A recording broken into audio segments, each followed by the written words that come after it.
Hello, I'm Jarrod Fairclough. And I'm Joe Hennis. And welcome to Introduce Our Guest Star, a Muppet fan podcast for toughpigs.com. In this show, Joe and I are taking it in turns to surprise each other with each week's guests. This week, it's me. Well, I'm not the guest, but this week I'm bringing the guest. There would be such a dull surprise if it was just It'd be you. really disappointing, wouldn't it? I didn't book anybody. It's just me, man. It's just me. Let's talk about that one time. What do you want to talk about? Elmo. Well, Joe, all right. Well, a real guest is coming who's not me. And Joe, you have a chance to ask a few questions here. Take a guess at who it might be. All right, let's start this nonsense off. Let's do it. Muppet, Sesame, or Henson? Sesame, very little Muppet, but there's some Muppet in there. Okay. Is this person a puppeteer? Yes. All right. Take a guess. No. I mean, that definitely narrows it down some, but not a whole lot. There's a lot of Sesame puppeteers. Yeah. Is this person currently on Sesame Street? Like, are they currently a cast member? No. Oh. Well, whoever I was thinking is not. It's not them. It's not that person. Did this person work directly with Jim Henson? Yes. All right, I have one more guess before I guess the name. This is going to give it away if the answer is yes. Yep. To your knowledge, did this person wear platform shoes while performing? To my knowledge, I believe so, yes. All right, I'm going to guess that this person we're going to talk to today is the great Fran Brill. Joe, my guest today, is the star of movies such as What About Bob and Midnight Run, but you probably know her best as that girl who was in love with a big blue frog on the Muppet Show. Okay, so maybe not that, but perhaps you know her better as Mary from Elmo's Sing-Along Guessing Game. No? No? What about Disappearatron X38? That is a real character she played. Alright, fine, then you probably know her best as the first female puppeteer hired by Jim Henson in 1970, where she joined the cast of Sesame Street and originated roles like Prairie Dawn, Little Bird, and Zoe, amongst a host of others. She's one of the legends. Joe, would you please welcome to introduce our guest star, the brilliant, Waka Waka, Fran Brill. There we go. Fran, thank you so much for joining us. How exciting. Hi, Joe. Big surprise. It actually was a huge surprise. He was very excited. I'm very excited.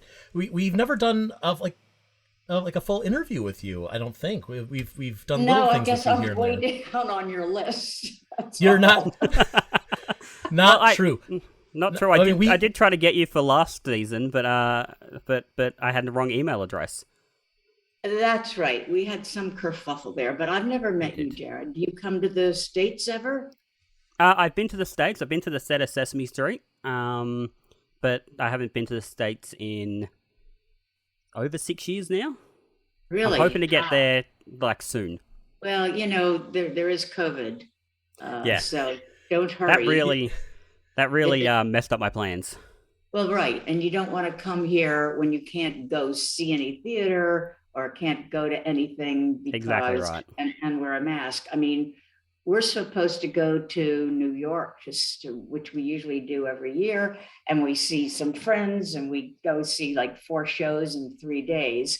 And we had tickets to all sorts of things. 2 of the shows have now closed, and then it ends up that we're going to see Wicked again because we liked it so much 8,000 years ago. Whenever it first opened, we saw the original cast. And I'm just hoping we won't be disappointed when we see the present cast, because it's hard to beat Kristen Chenoweth and Idina Menzel. But anyway, it's just messed up travel plans and all sorts of stuff. But everybody's in the same state. This COVID thing is so inconvenient. It's just the inconvenience of the whole thing. Yeah. Yeah, I think it's time for it to be over and move on and go do something on Mars or something. Yeah. Yeah, really. If only to bring theater back, because what a tragedy that we can't see live theater. Oh my! That's right, theater, and then the restaurants and the hotels. The domino theory is so bad for the economy of New York. I mean, it just goes on and on. But we have tickets to the Music Man, which we got at least 3 years ago, and then it didn't happen, and then it didn't happen the next season. And now, of course, they're in this huge the Gershwin Theater. And I mean, we have great seats, and they had problems, when they first opened, but now, knock on wood, the show it hasn't opened yet, but they've been previews and they haven't canceled. So Excellent. let's hope nobody is sleeping with somebody, out of the cast.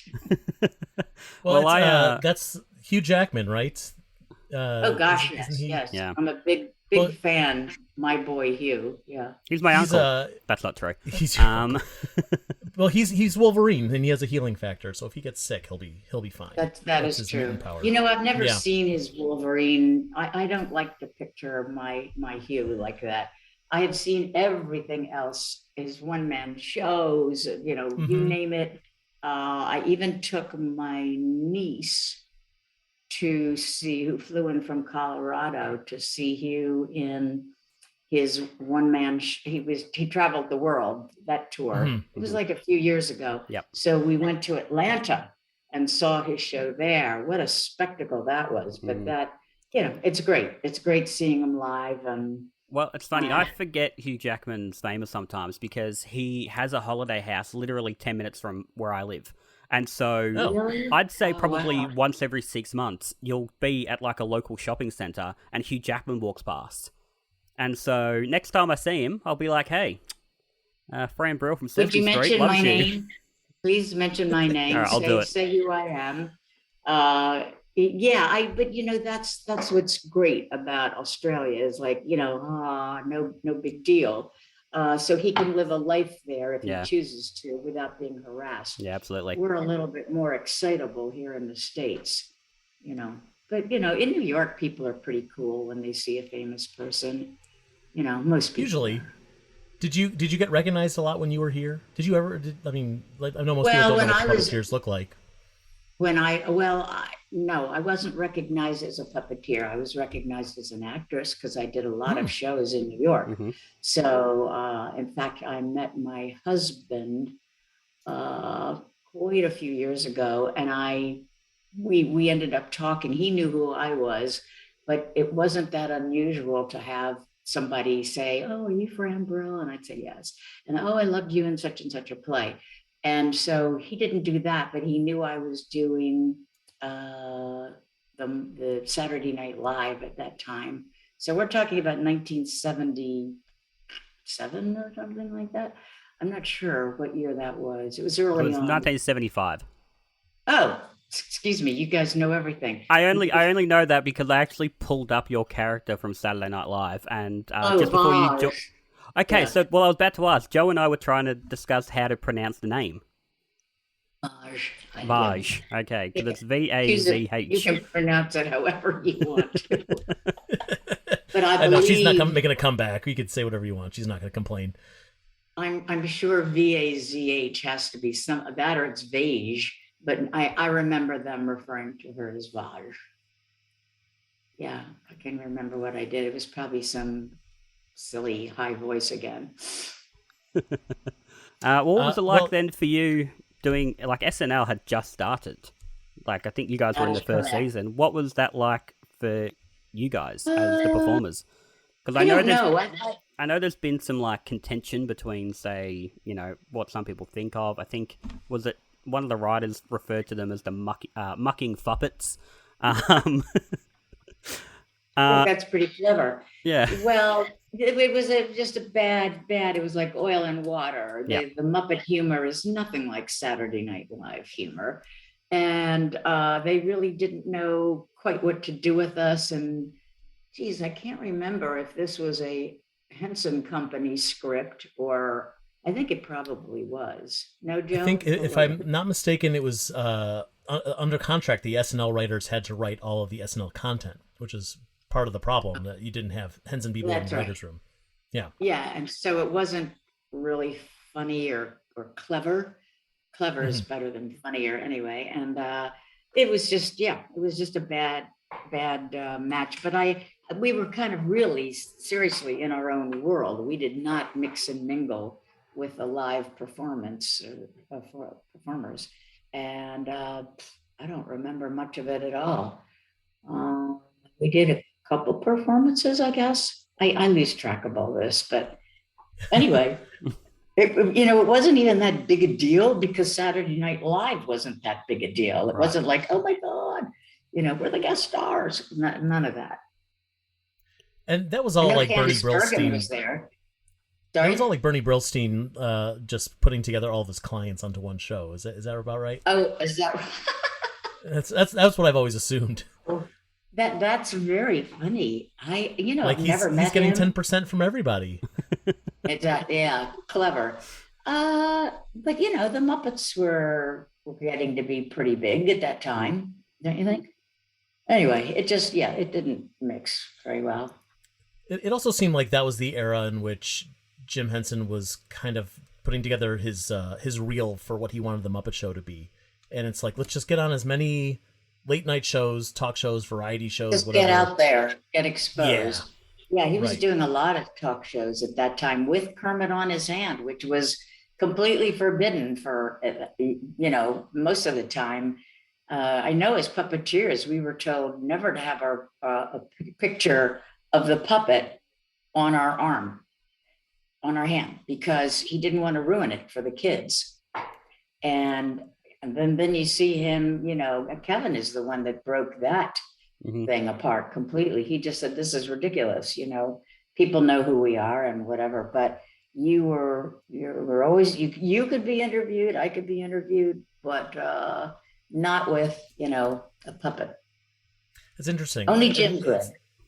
And it seems like that sounds more like a Sesame rule than an overall Muppet. Not that after a few years, you're probably did that right much with the Muppet Show characters, but yeah. They didn't want to damage the children. Exactly. Right. They would, freak out. They don't freak out anyway. When they come to the set, you've seen that, I'm sure, any number of times. They look at you, they look at the puppet, and then they just end up looking at the puppet and having a conversation with the puppet. Yeah. The adults do that. I still do that now. Yeah, right. You're right. Even, you're right. like, I interviewed Kermit, this is probably going about 18 months ago, Kermit over Zoom. And Matt Vogel had to tell me at one point, Jarrod, can we stop? My arm's getting sore. And I was like, oh, I forgot you were there. Oh my God, you had him up for ages and ages. Up for way too long. I was like, oh yeah, sorry, I forgot you existed for a moment. Right. Well, I get it. I mean, I understand how that can happen. It's the magic. I don't know. And it's something that you can't explain to people. They have to just experience it for themselves. Right. It's I suppose you're right. Yeah, it is. It is some crazy thing that happens when this becomes alive. That's all. Yeah. And it's much more interesting talking to this than to this. Fran, you are so interesting to talk to. Don't sell yourself short. I want to tell a story. Only late at night with a drink. Right. No, I want to tell a story that actually ties into the idea of you being recognized on the street. I don't know if you remember this. Years ago, I was my wife and I were on a game show. We were flown out to LA, and we were on this game show. It was called The Idiot Test. It didn't last very long. You can go on to Netflix right now. I think it's still on Netflix and see us on this. I'm gonna write that down. Show. And we were flying back to New York from LA, and it was really late at night. And we're walking through the airport, and it's like dead. And I see which airport? Which airport? It was. I think it was JFK, but I. New York. Okay. Yeah, it was a New York airport. And I spot a couple walking toward me, and there's again not many people out. And I go, God, that woman looks so much like Fran Brill, but I just got Muppets on the brain all the time. And then we get closer, and holy crap, it's Fran Brill. It was you. Right. It was and me. You I wonder and your where husband we were coming from. Yeah, no, you were on your way to Peru, if I'm not mistaken. Yeah. Is that nice? Yeah, you were gonna hike Machu Picchu or something like that. We did go to Machu Picchu, and we have Peruvian friends because the husband, the male part, went to got his master's with my husband at NYU. So they were not roommates, but good friends. So they had invited us to come stay with them for a few days. I'll give you an interesting factoid about Peru. I'll bet you guys don't know this. Do you know that you cannot buy an umbrella in Lima?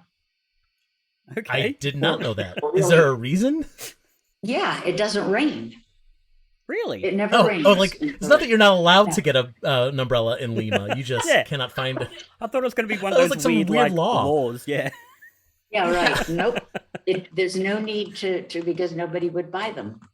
Isn't that bizarre? That's so strange. It has to do with the winds. It's misty. It's very misty all the time. Bad for people with curly hair. So you want like a it poncho, does not an umbrella.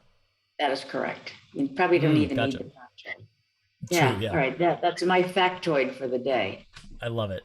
Well, in any case, so we stopped you and we said remember hello, that. and we had signed an NDA saying we're not allowed to talk about the game show or if we had won or lost or whatever it was.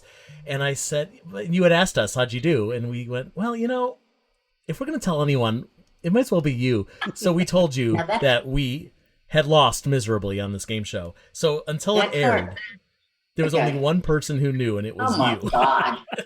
That's hysterical.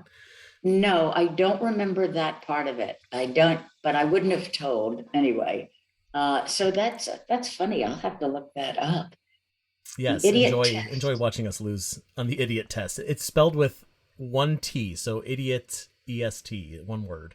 I'm pretty sure it's a terrible title. It wasn't a good show. Screen grab for the episode your face, if I remember. I think the screen grab is my face. Yeah. Yeah. So you won't have to watch them all. You can just watch the Joe episode where he failed miserably.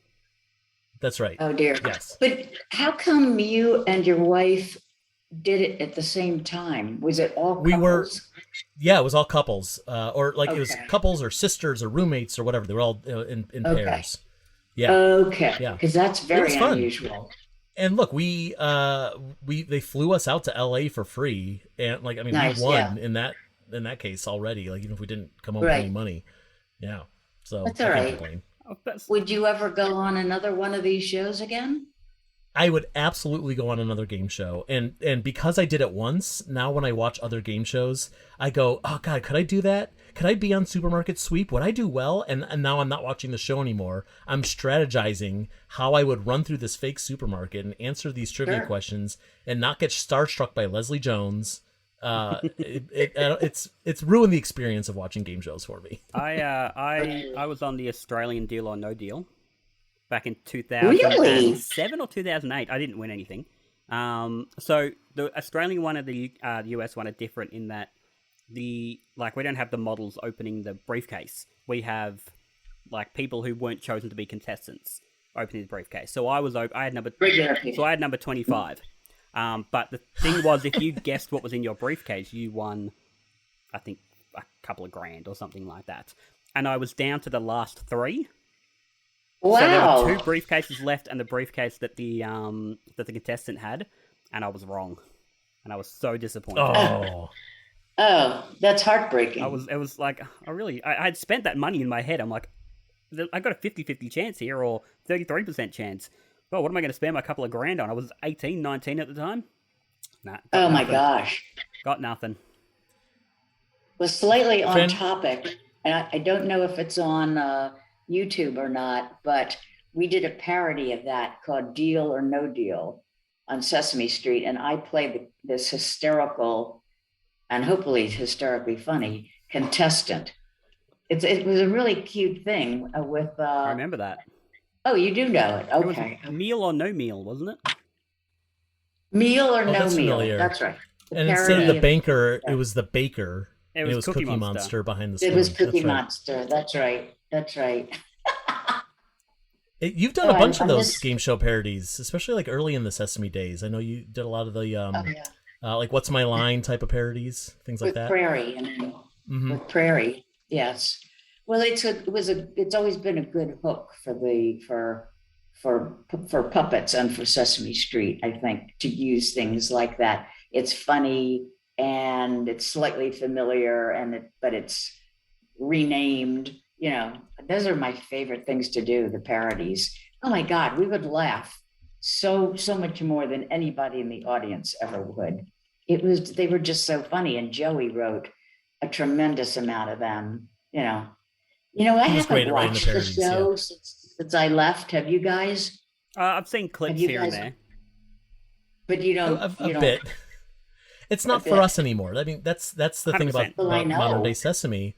With no more co-viewing, it doesn't have that double layer of it's for kids and adults. So we can watch it to see what's going on, but it's not entertaining for us as adults anymore. Yeah. I think they've lost the funny. Yeah, I mean, don't. I mean, I shouldn't speak unkindly, but what I understand, and I really should watch it, is that it's like puppets for a purpose. You know what I Yes. mean? Instead Yes. of innate something growing out of, instead it's very societal. What's the problem of the month or the week? Yeah.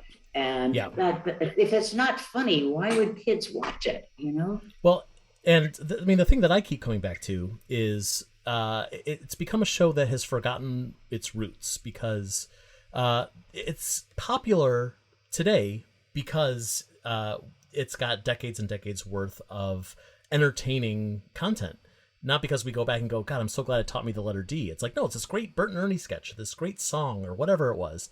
And it doesn't go after that stuff anymore. So it's not creating a product that another 10, 20 years from now, people are going to look back and go, God, it was just so much fun the way they, taught us about bullying or whatever the topic is. Right. Yeah. What a shame. Well, when new people come in, they got to rework the wheel. They just have to change everything. It has happened every time we had a new executive producer. And since I was involved off and on for many years, I was part of that thing of seeing how are they changing the show. Oh, let's move around the corner in year 25 and create this enormous set and all these shops and things. And it didn't last. No, it It lasted was about confusing. 3-4 years, and that was it. Mm-hmm. Well, it's like, I remember, so I interviewed Frank Oz a few years ago for Muppet Guys Yeah. Talking, and he and I had Who did you say? Frank. Who? Frank? Yeah, Frank? Frank Oz. Have you heard of him? Head scratch. Okay. But we had a full conversation about some of the best parts of Sesame Street were the sketches that didn't teach anything. They were just there to be funny. So, like, he was talking about the one with, I think it's Rapunzel, where it's... Yeah, I love that. Yeah. So Jerry Nelson. Yes, which is genuinely hysterical. Or when Bert's playing checkers with Bernice. Yeah. And, like, there's no educational value to them whatsoever. They were just there to be funny. And those just don't really exist anymore. No. Except on YouTube. Except on... I know. Well, yeah. So you can watch the old ones, but, like, new stuff just doesn't do that stuff anymore. And so it's funny, when I've done my interviews with Muppets over the years, my first thing is, this needs to be funny, because that's where I think these characters thrive. Elmo thrives being funny. Cookie Monster thrives being funny. So that's, like, first and foremost what I'm thinking about when I do these interviews. So it's quite disappointing to sort of watch the show and it just doesn't have that same zing that it had back 20, 30 years ago. Oh, I know. I think it must be miserable for the puppeteers, who are there now. It's to be didactic is just, it's not funny. Where's the humor? Where's the humor that's keeping caregivers sitting there with the kids, probably they'll reinvent the wheel again and make it funny again, is my guess. I know they thought that a lot of the humor was so far over the heads of the kids that they changed that. I mean, they let Joey go, and he's the one that really kept the show zany and wonderful. They just probably decided, no, it's a cruel world and we need to teach these children things. And, it's like there was a swing to the other pendulum, but like everything in life, it'll just swing kind of back again. We'll see. I'm not holding my breath.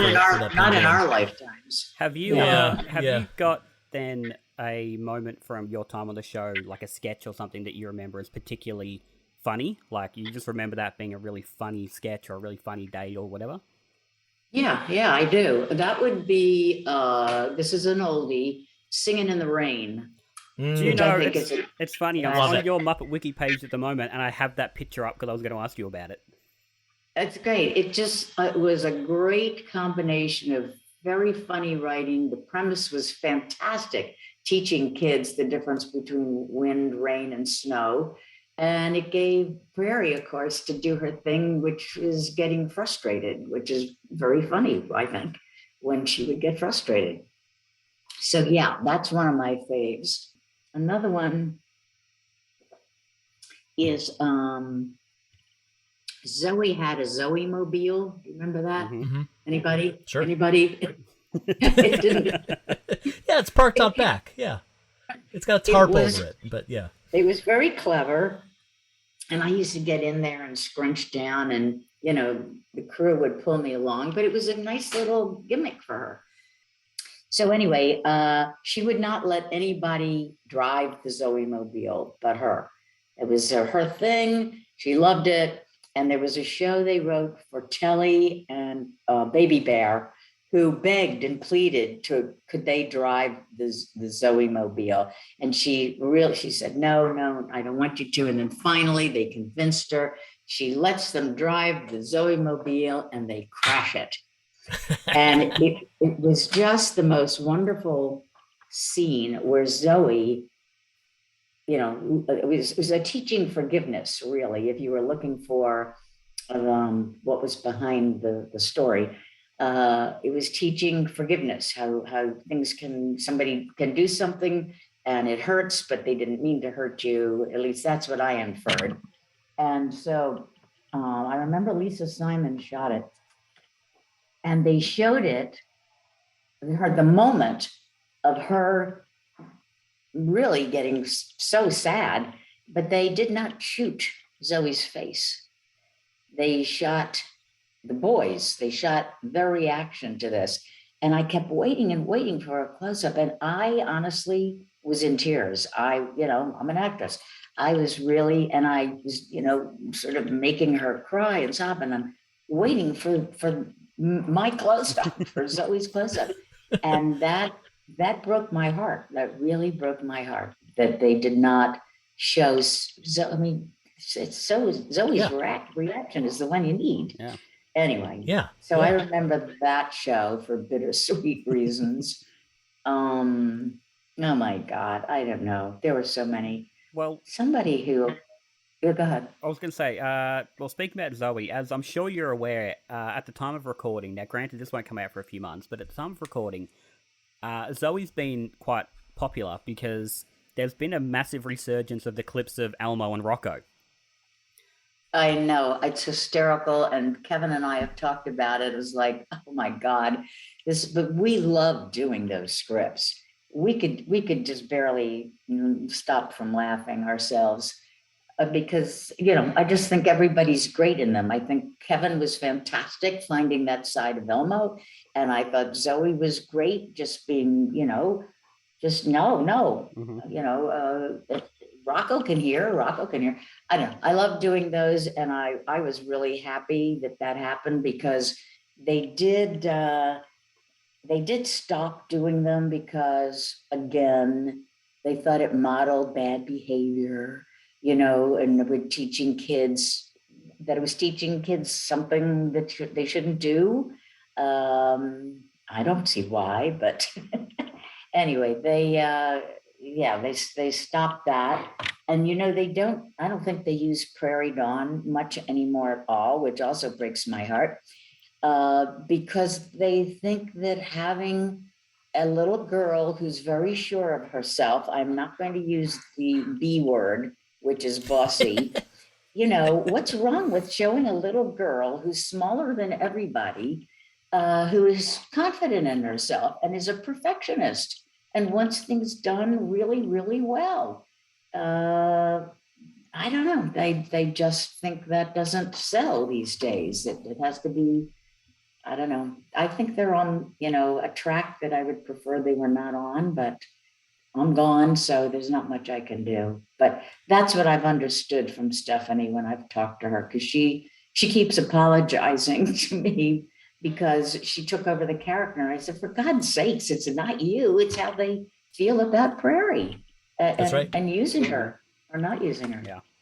Well, it's also, like you said, ever since Joey Mazzarino left the writing team, there's not many people left who care about the larger world of Sesame, beyond the core characters, bringing back some of the old folks, or even just like having a world that exists beyond Cookie and Elmo and Abby and Grover. Even characters like Bert and Ernie or Snuffy, like they're not around that much, so of course they're never going to get around to Prairie Dawn or Roxy Marie or whoever. Oh, I know, Roxy. Yeah. Yeah, I don't know. I guess everybody has their time, but I think they also decided to just zero in on a few key everything. I mean, the humans are gone except for is Chris still on the show? Chris. Yeah, Chris and Chris Alan. Brown. And, Chris, Alan, and Alan. Leela? Ross. Nina? Which one? Nina. Suki Lopez. Nina. Yeah. Oh, Right. Yeah. yeah, she's adorable, Suki. She's great. Yeah. Right. So yeah, I mean, but that's just a small amount too. They're just I mean, I understand that everything has to be reworked. That's all, and reimagined, and that's what's going on now. But the I'm thing just that glad I can I'm out of never, there. right. The thing that I just can't wrap my brain around is the idea that Sesame has to be just one thing. Like, Sesame has been around for over 50 years, and there are many different types of fans and people who are just interested in this show and the franchise. Why can't it be multiple things? Why can't we have the core show where we have, it's Elmo and Cookie and Abby, and the social impact outreach stuff over here, the fun stuff over there? There could be a lot of different things going on at once, but they've decided that's not what they want to do. And so they're losing folks like us as fans and folks like you who, could be still a part of the show in some way, or part of the, be some sort of ambassador to Sesame Workshop, but they're not really interested in that anymore. Yeah. Is Telly on anymore? Not really. A lot. Sometimes. We actually spoke about that. So our last interview was with Martin Robinson, and we had a full conversation about the fact that Tally's not around anymore because they're not sure that kids should be exposed to someone who is filled with anxiety and stuff like that. Whereas I think they need to be exposed to people with anxiety because it shows them that their own anxieties are okay. Speaking as someone who has anxiety issues, it is necessary, I think, for kids to see that. But for whatever reason, Sesame is just like, nah, we don't really need that anymore. And I think that's awful. I don't know. We'll just have to start our own show, kids. Let's go. The three of us, we'll make it. Oh, my arm already hurts from keeping it in the air too long.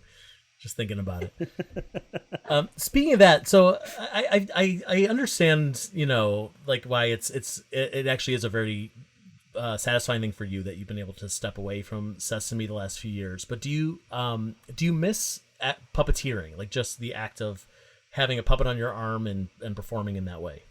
I miss the characters. I mean, sometimes I will say something around the house, as Prairie Dawn, because that's my husband's favorite character, or as Zoe, because I like the feeling of them inside me, Yeah. I like them. So I miss doing them, or Mrs. Crustworthy, which was some bizarre character that came up. Yeah. Yeah, it was, it was based. Once I saw that puppet, I went, oh my God, that looks just like Emma Crook from the Methodist church that we went to. And so I just kind of took that, and out came, a version of Emma Crook with false teeth that didn't fit her particularly well. So, yeah, I mean, those characters are just so fun because you feel so free and stupid doing them. And it's a good feeling to feel like that. So I miss that. Sometimes when I'm in the car, I'll do something as Zoe, just, I mean, I know she's there. She's with me somewhere. It's so odd, that whole thing of channeling somebody who really isn't a part of you, but you're using yourself to create that character. I don't get it. I call it channeling more than I mean, anything it else. is. You created the character. I mean, you basically created all these characters that you performed, even if they came to you, pre-existing on the page, and Right. you performed them for so long that it's got to be a huge part of you, even after you've left it behind for a few years. Like you can't. I know. You I know. can take the girl out of Prairie Dawn, but you can't take Prairie Dawn out of the girl. Right. That's true. I feel like 10 years from now, I could just go right into those characters. And, Yeah. some people have asked me, well, is it hard to go from Zoe to Prairie Dawn? Absolutely not. They're two different people. Completely different people. Why would I get confused? It's just a completely different person. Did you have any characters that you felt like were more difficult to get into? Maybe weren't as much of a part of your own personality? Well, I think I had to push myself to be outrageous. I know, like, there were some things we shot. Well, the let's make a meal. That's not somebody in my wheelhouse normally. That crazy Right. woman. There were some other characters, and just later, I guess, like a couple of years before I retired, where I had somebody to do, and I pushed myself to be as zany as I possibly could, because I know it's not easy for me to do, and I think it's my job to go somewhere that's not comfortable. I can't give you a good example, unfortunately, but I do like that part of me. It's always going to be there till I die, the zany part, even though, usually I'm not very zany with people I meet. I'm rather sober and pleasant. But once I feel comfortable with somebody and know they get me and have a good sense of humor, then I am beyond stupid. I mean, really, really, really stupid. I'll just, but I like going there, I like Yeah. it. It feels good. It's fun. You get to cut loose for sure. That's right. It's cutting loose. So speaking of cutting loose a little bit, you've kind of peppered your puppetry career a bit with the Muppet Show characters. I know you were there at the very beginning when they shot the Sex and Violence pilot, and you had a couple of appearances in the first season. Was there a expectation at that time that you were going to be working with that cast of characters more often, or was it really just like, I'm just here for the day, you get me for one day, and then I gotta go back to New York? You mean the Muppet Show in London? Yeah.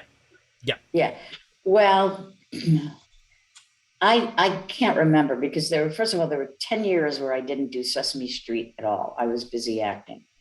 Then the Muppet Show came around. I don't think I had been puppeteering much before that, but Jim, of course, ring, ring, ring. Do you want to do the Muppet Show? And I said, I really at that time did not want to commit myself to 5 years in London, get out of the game.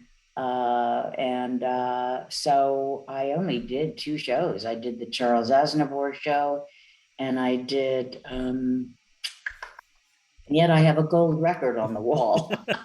You were in the Paul Williams episode. Paul Williams, okay. I would not and the that. pilots as well. And the what? The pilot, the Sex and Violence pilot. Yeah. Oh, okay. I know that I get about a 2-cent residual about every couple of years from the shows that I did. Don't spend it all at once. Show. And what a great show! Yes, I spend the 1 penny, and then I let months go by, and I spend the other penny. But they're really nothing burgers at this point. But you know what? I don't think I would have been happy. I mean, yeah, it's a lot of work. It's a lot of work. that puppeteering stuff is so hard and long hours in dusty, sneeze causing environment. And oh my gosh, no, I mean, I just think you can only do that stuff when you're in your 30s and 40s. You got to retire. My gosh, it's just, it's so difficult, and it's so difficult for everybody to get the take where everybody's good in it. And inevitably, I would watch what I was doing and go, "Oh God, I don't know if only I could do another take." But I didn't, I didn't feel like I should say, "Oh, I want another take." Jim, is that, or I just didn't feel like I could do that. Sure, So, yeah. no, I think I did the right thing, because I was, very happy to do nighttime television and stuff like that. And I would have loved living in London, though. I would have loved living, in the UK for 5 years. That would have been great.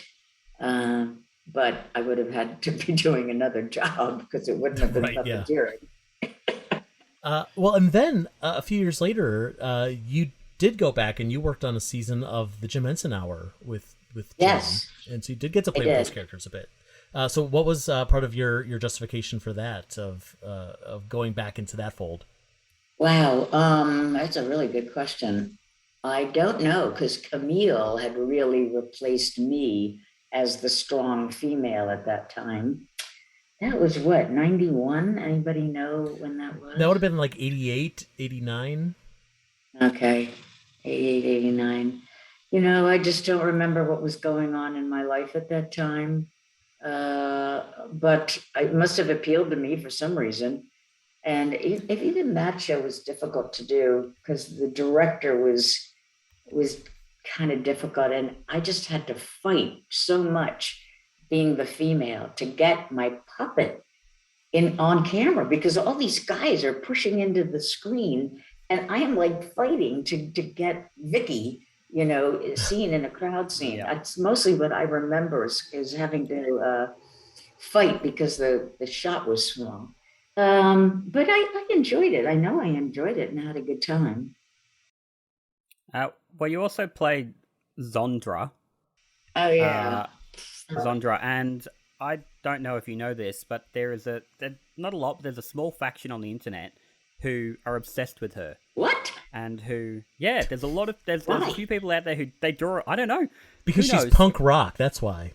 Because she's punk rock. I think that's what it is, and they just appreciate a punk rock female character. Did she appear very much on that show?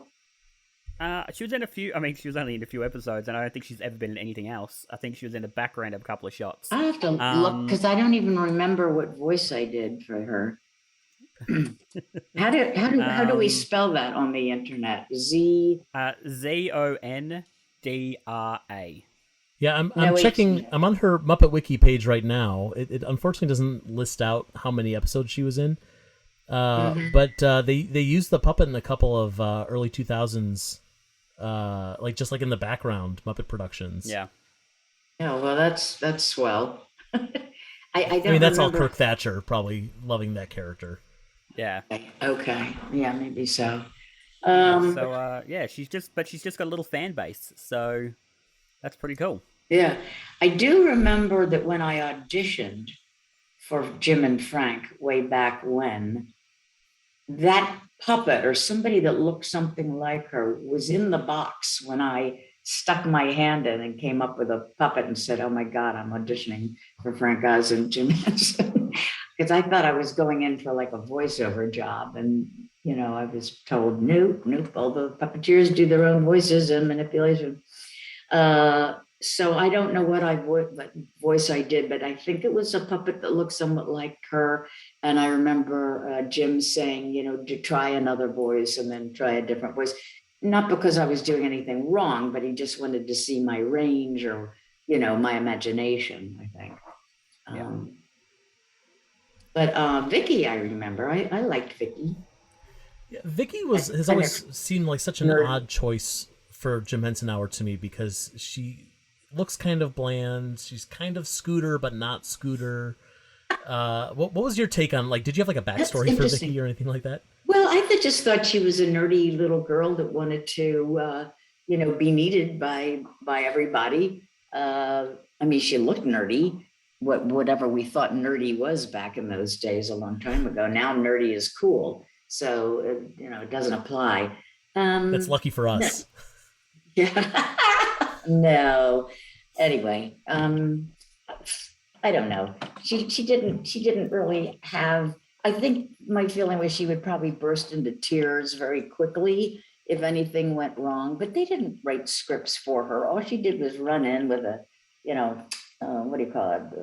Yeah, like a clipboard. Yeah, a clipboard, right? Yeah. So not that memorable. I can't even remember what other characters I did on the Muppet Show. You played one of my favorite characters from. Of any character on the Jim Henson Hour was Merlin's assistant when Rolf the dog played Merlin the magician. Ta-da! That one? That's the one. It was just such a simple little catchphrase, and every single time it was hysterical.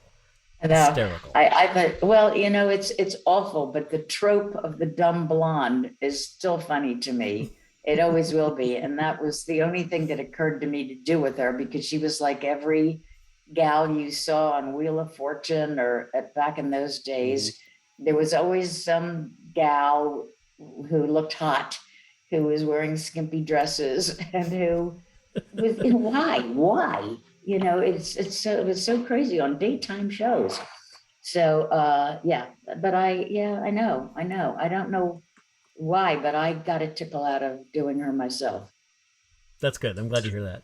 And then I think the other character that people would remember is in the half-hour long Dog City episode. You played the female lead in that. Yes, I love Colleen Barker. That was probably that was one of my favorite shoots, I would say.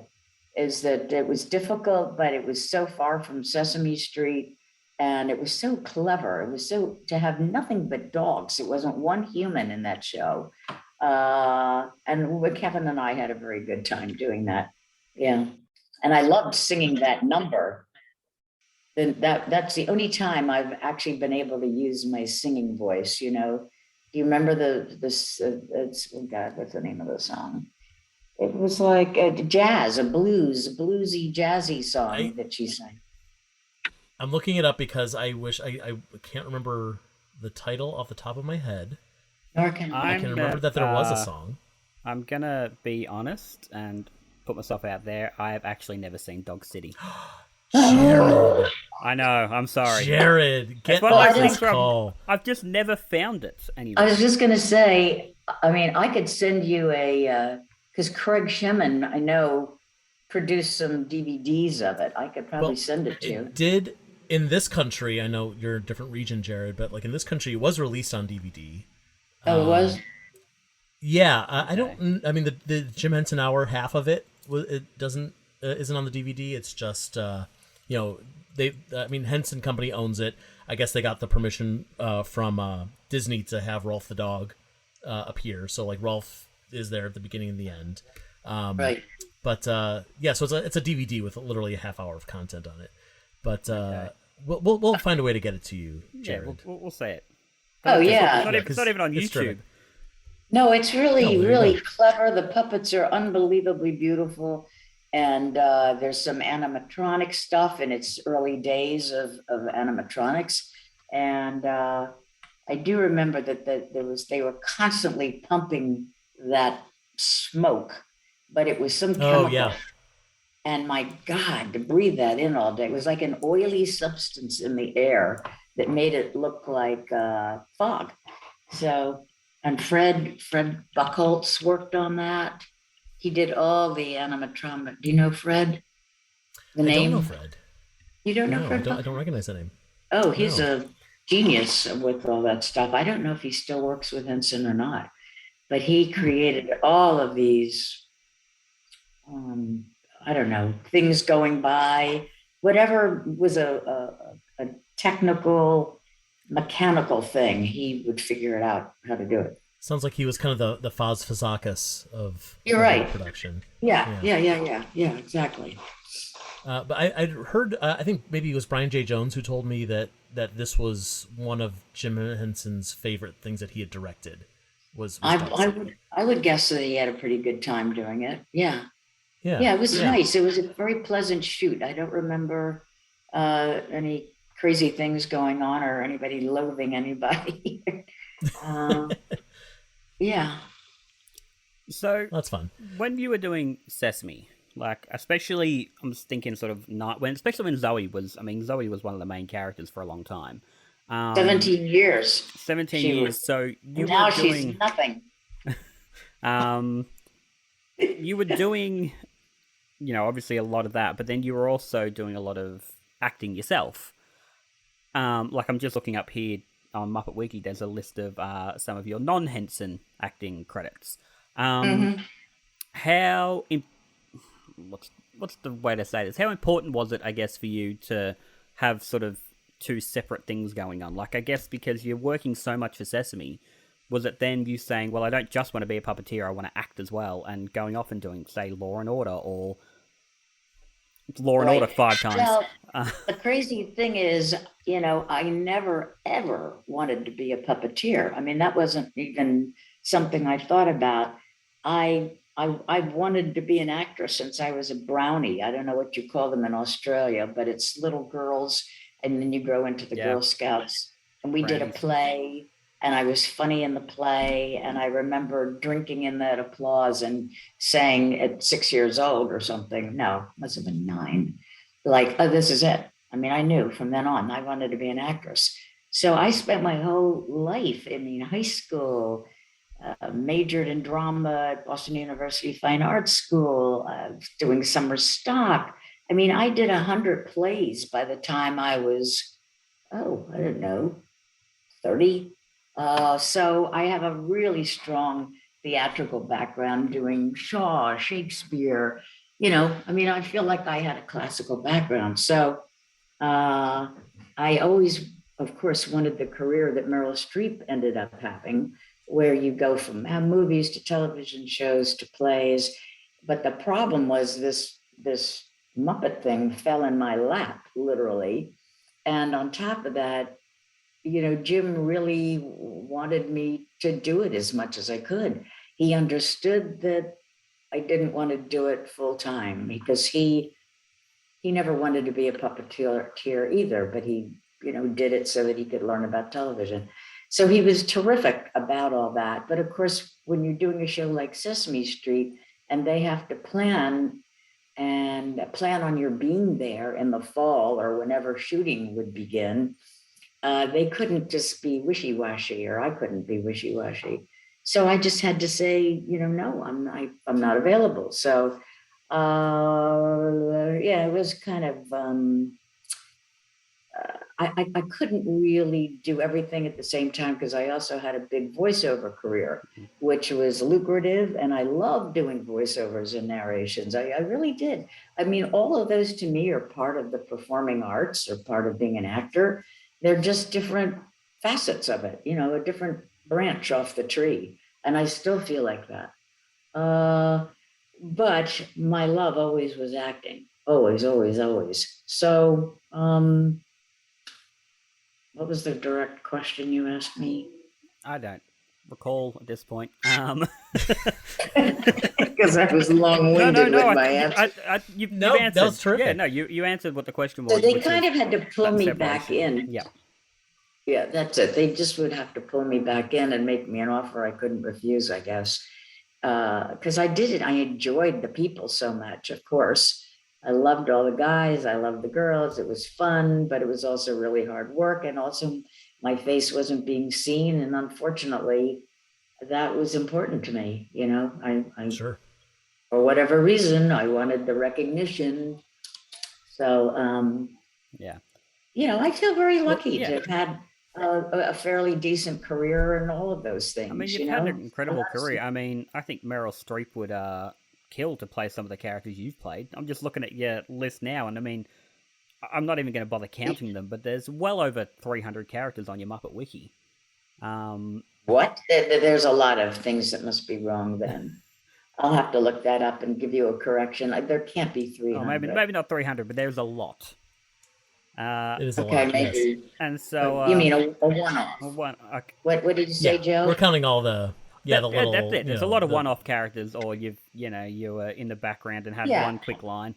But that also was the fun thing of arriving at the set in the morning and not knowing like there would be a crowd scene or something like that. And there's the table full of puppets that they had costumed.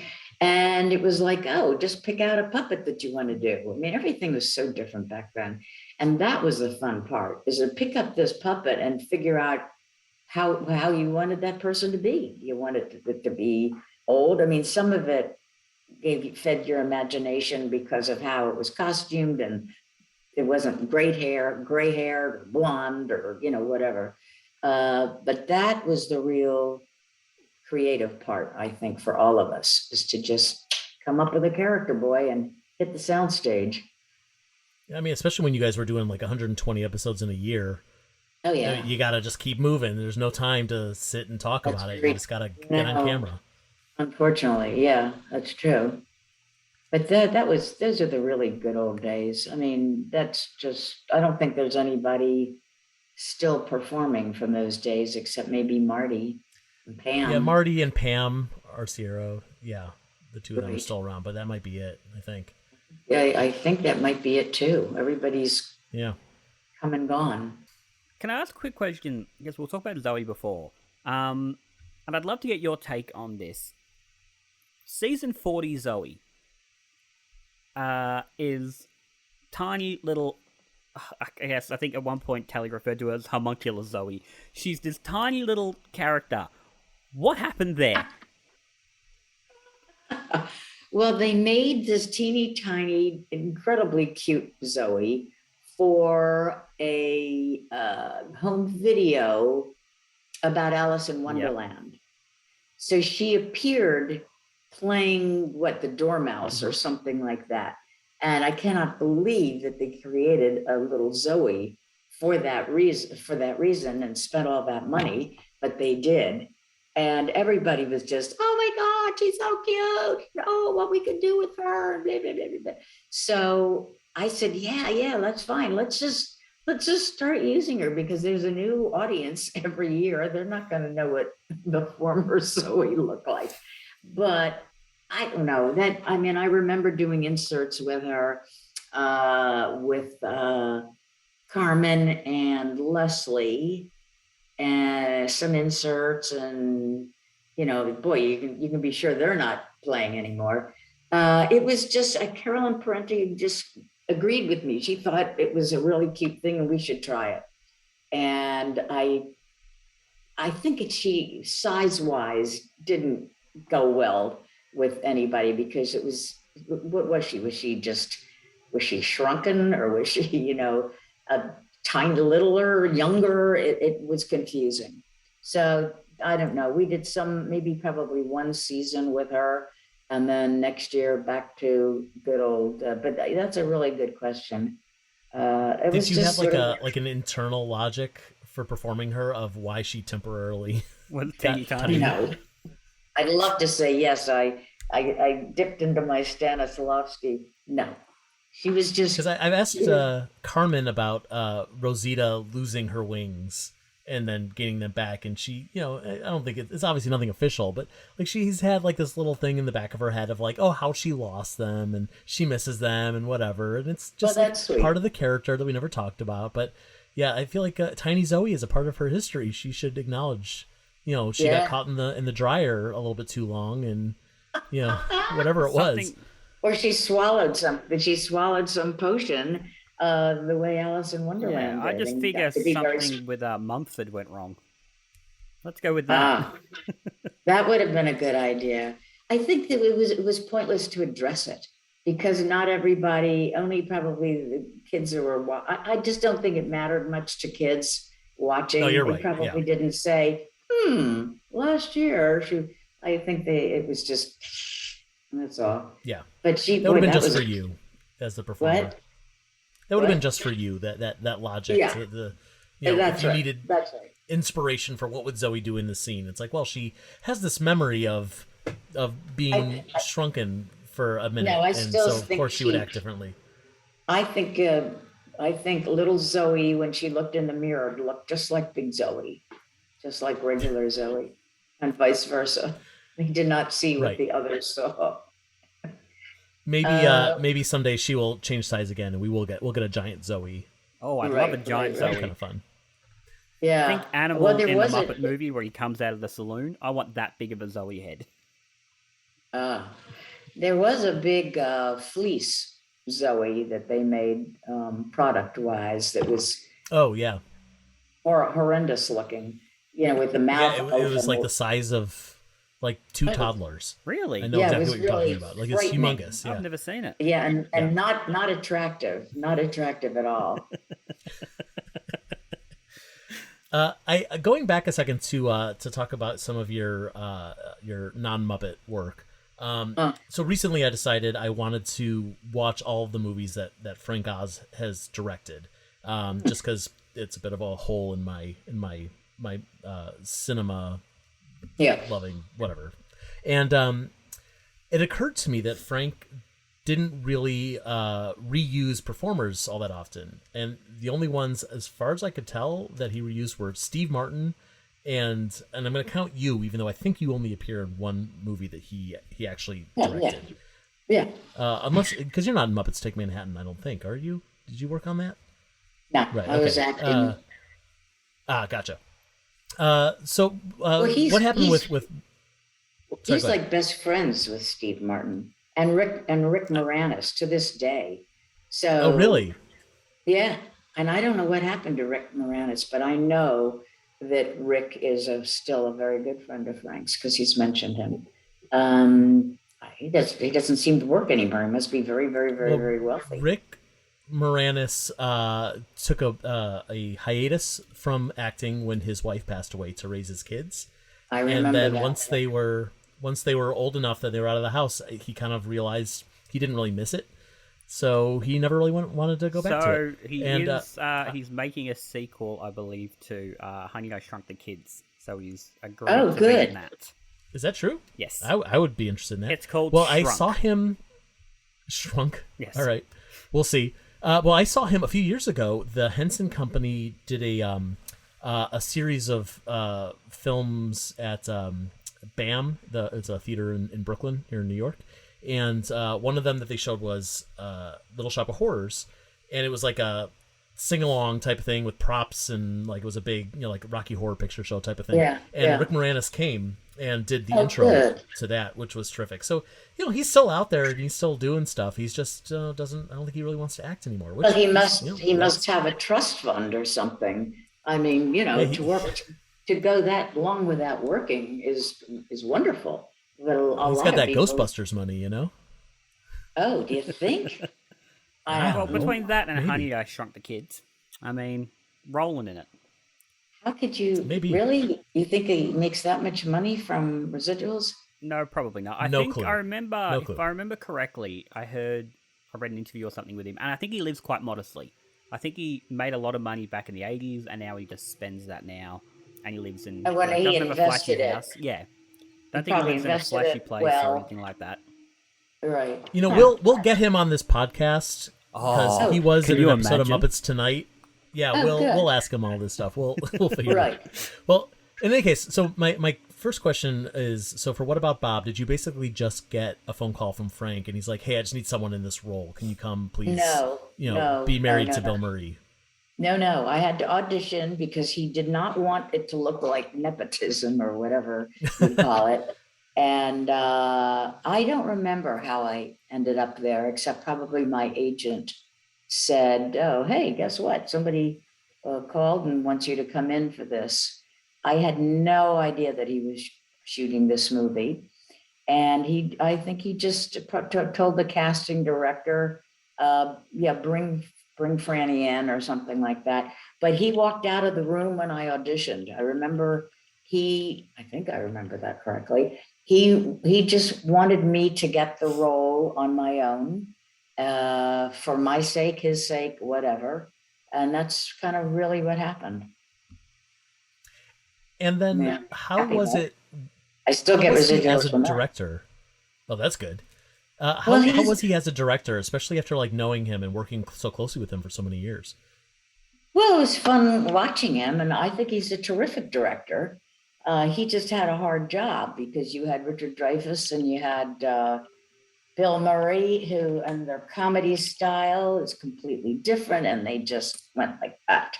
It was Mm. just a battle for him, and I felt really bad for him. It was just a battle. They would rewrite the scripts and come down to shoot in the morning, and they had different versions. It was just nuts. So I don't think it was easy for him, but I always think he has great ideas. He's a good actor. He always was a good actor, Sure. even though he Yeah. didn't act very much. He knows the process, and all the backstory he did on his puppet characters, it shows. Every single character he did was fabulous, including my favorite, Sam the Eagle. Oh, There's this, great choice.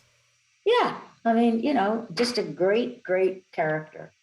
So, I hope he directs more, but I think at this point he's getting up there a little in age, and everybody's into the young directors, and unless he creates his own work, I don't know.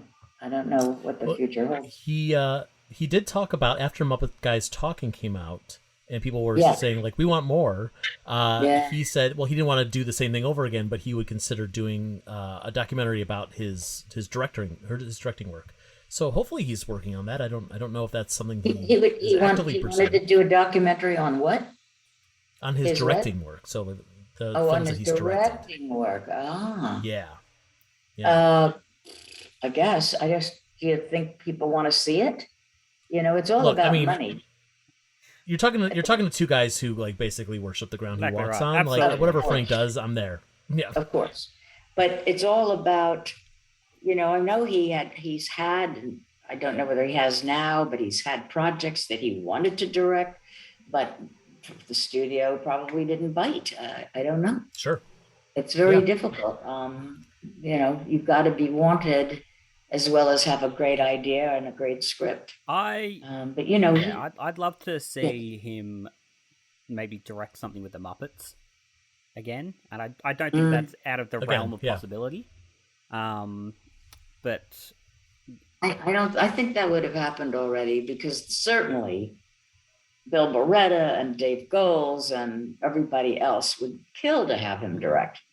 But I just think, I don't know. I think the ship has sailed.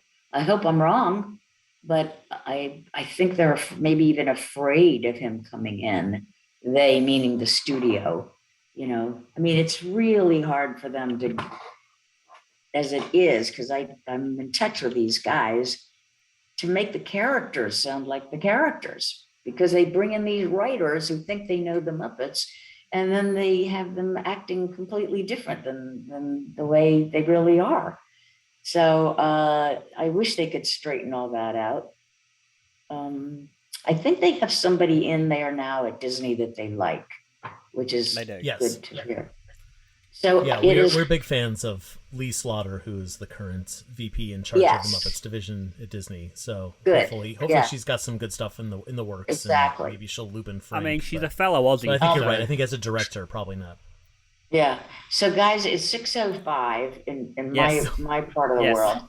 And my husband's going to kill me if I don't go in there and fix his dinner. Okay, well. So if there's one last question or something. Yes.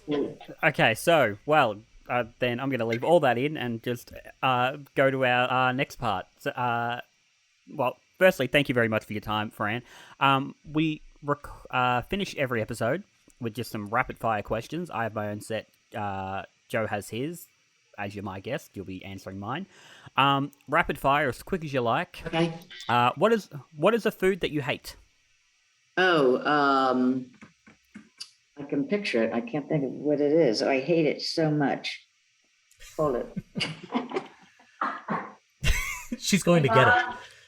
Yeah, she's gone.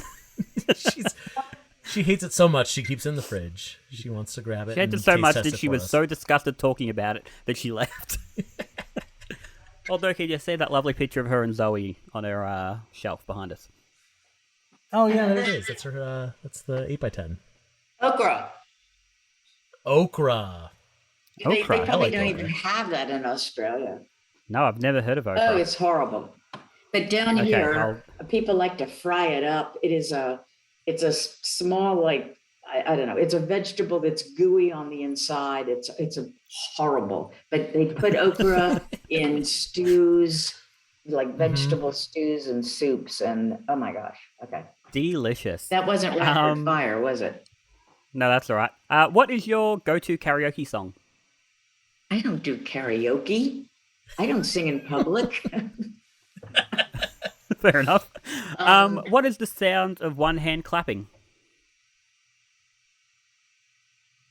That's about Yeah, it. that's the sound. That's it. Pick a number between 1 and 250. 7. 7. All right. I've got a list That's of an 250 incorrect choice. questions I'm here. sorry. That's I've got a list of 250 questions here. Number 7 is, what was the last thing you read? Oh, that's a good question. Well, my brains are going, but I did read the most wonderful book a week ago, and I read it in 1 week, and now I can't remember what it was. Wait a minute. Oh my God. This is Okra. embarrassing. It was okra. And she's gone again. I don't think we've ever had a guest get up and leave so many times. Surprising, actually. You would think that we would anger more guests by now. Okay, I can't remember the name of the book. Can I email you? It's on my Kindle, and it was absolutely wonderful, and I read it. We'll take your word for it. You don't want to know what it is? Oh, well. Okay. I want to know what it is, but this is a podcast, and if we don't say it out loud, Then I'm going to have to read. re-edit it in, but that's all right. Oh, hello there, folks. Future Jarrod here, just editing this episode, and realised that Fran actually did email me. The book she had been reading was Beautiful Country by Jian Julie Wang. That's Beautiful Country by Jian Julie Wang. All right, back to the podcast. In our last episode, Martin Robinson, not knowing who our guest was going to be, wanted us to ask, what makes you delirious with joy most in your life? You know, I guess a good comedy show. I guess making my husband laugh. How's that? That's a great answer. Beautiful. And finally, without knowing who it is, what question would you like our next guest to answer? Oh, what is the meaning of life? Oh, I hope we got a good answer for that one. Fran, thank you so much it was a for pleasure. spending some time with us. Thank you. I love you both. Thank you for the amazing stuff you've done over the years. I'll go on with you. Yeah, you're very welcome. Thanks, Yes, guys. thank you, Fran. It was a delight to chat with you. You too, Joe.